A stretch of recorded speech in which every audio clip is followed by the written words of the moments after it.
नमस्कार। आज का वीडियो में आप लोगों का स्वागत है। आज 17 मई को सारा दुनिया में वर्ल्ड हाइपरटेंशन डे मनाया जाता है। हाइपरटेंशन मतलब रक्तचाप, ब्लड प्रेशर ज़्यादा होना।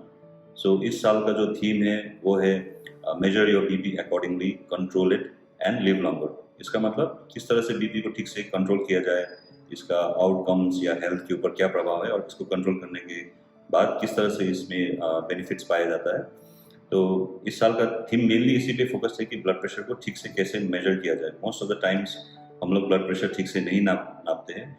बहुत सारे रीजन से ब्लड प्रेशर ठीक से नहीं नापने की वजह से पेशेंट्स लोग हाइपरटेंसिव हैं और भी हाइपरटेंशन डिटेक्ट नहीं होता है, और जिन लोगों को हाइपरटेंशन होता है वो लोग भी एडिक्वेटली नहीं बोल पाते हैं कि बीपी कंट्रोल में है कि नहीं है। ब्लड प्रेशर नापने के लिए हम लोग के पास या तो एक manual blood pressure recording device होता है जो कि मर्क्यूरी के साथ ऑपरेट किया जाता है। आजकल मर्क्यूरी हेल्थ टॉक्सिसिटी की वजह से ज़्यादातर mercury based blood pressure devices नहीं मिलता है, तो या तो वो इलेक्ट्रॉनिक होता है या स्टेथोस्कोप के द्वारा, मतलब ये स्टेथोस्कोप के द्वारा देखने वाला ब्लड प्रेशर मॉनिटरिंग डिवाइसेस होता है। तो अगर आपको स्टेथोस्कोप यूज ट्रेन नहीं है तो आप इलेक्ट्रॉनिक बीपी डिवाइसेस भी घर में यूज़ कर सकते हैं। उससे रफली एक एस्टिमेट पाया जा सकता है ब्लड प्रेशर का। उसके बाद आप एक हेल्थ सेंटर में जाके अपना ब्लड प्रेशर ठीक से स्टेथोस्कोप के द्वारा एक हेल्थ स्टाफ से नाप सकते हैं। बीपी नापने के लिए कुछ चीज़ें इंपॉर्टेंट है, जैसे कि आपको ओवरनाइट प्रॉपर्ली रेस्ट करना चाहिए पहले। अगर आप बीपी घर में नाप रहे हैं या आप क्लिनिक में जाकर बीपी नाप रहे हैं तो ये नेसेसरी है कि आप एटलीस्ट 5 to 10 मिनट्स बीपी नापने से पहले आराम से एक जगह में बैठ के रिलैक्स होके फिर उसके बाद बीपी नापना चाहिए। और बीपी नापने से पहले कैफीन रिलेटेड ड्रिंक्स, इसका मतलब चाय, coffee, smoking, urine pass, smoking ये सब नहीं करना चाहिए। यूरिन पास करना चाहिए और स्ट्रेस कम करके आपको आराम से बैठ के उसके बाद बीपी नापना चाहिए। और जो हाथ में जो बांधने वाला जो बोलते हैं, जिसको कफ बोलते हैं, कफ का साइज भी इम्पोर्टेंट होता है।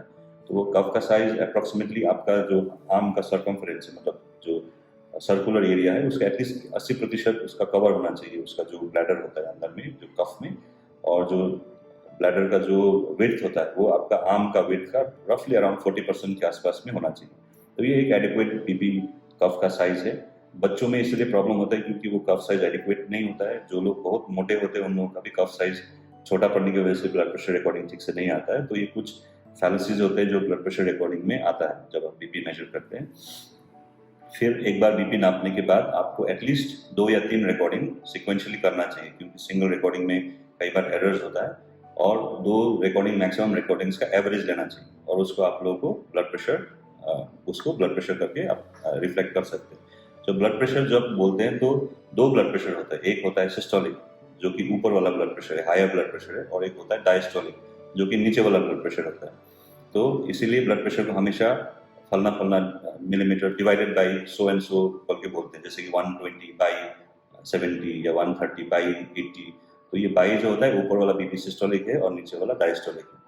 जो अभी जो एक्सेप्टेबल रिकमेंडेशंस है ब्लड प्रेशर का, उस गाइडलाइंस के हिसाब से अगर आपका ब्लड प्रेशर ऊपर वाला सिस्टोलिक ब्लड प्रेशर 140 या 140 से ज़्यादा है और नीचे वाला ब्लड प्रेशर 90 या 90 से ज़्यादा है तो आपको हाइपरटेंसिव बोला जाता है, और ये एटलीस्ट 2 बार रिकॉर्डेड होना चाहिए, तब आपको हाइपरटेंसिव घोषित किया जाता है और आपका फिर ट्रीटमेंट किया जाना चाहिए।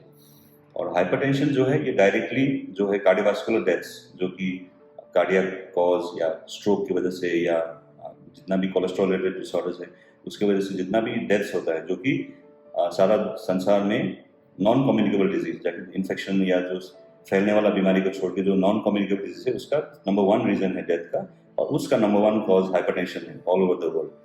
इसका आदमी का डेथ्स या उनका हेल्थ के ऊपर या उनका बैड आउटकम्स के ऊपर बहुत सारा प्रभाव होता है। इसलिए हाइपरटेंशन को कंट्रोल करना जरूरी है।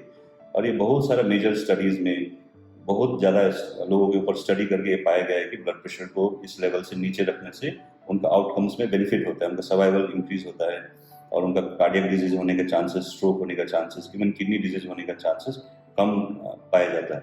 इसलिए हम लोग अपना ब्लड प्रेशर ठीक से रिकॉर्ड करना चाहिए। अगर ब्लड प्रेशर हाई हुआ तो हमेशा आप अपना फिजिशियन या कंसल्टेंट के पास जाइए और उनसे ट्रीटमेंट स्टार्ट कीजिए। जो भी लाइफस्टाइल मॉडिफिकेशन है, दवाई है, आपकी बीमारी के हिसाब से करेक्ट तरीके से उसको ट्रीटमेंट कीजिए, उसको कंट्रोल कीजिए, और अपना सर्वाइवल और हेल्थ और जितना भी बाकी बीमारी है उससे थोड़ा सा कंट्रोल आप पाइए।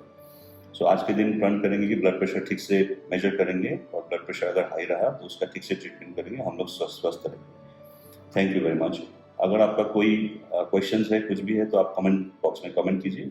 इससे ज़्यादा जानकारी अगर होगा तो हम लोग ट्राई करेंगे कि आपको कमेंट में रिप्लाई करके आंसर कर दें। Thank you.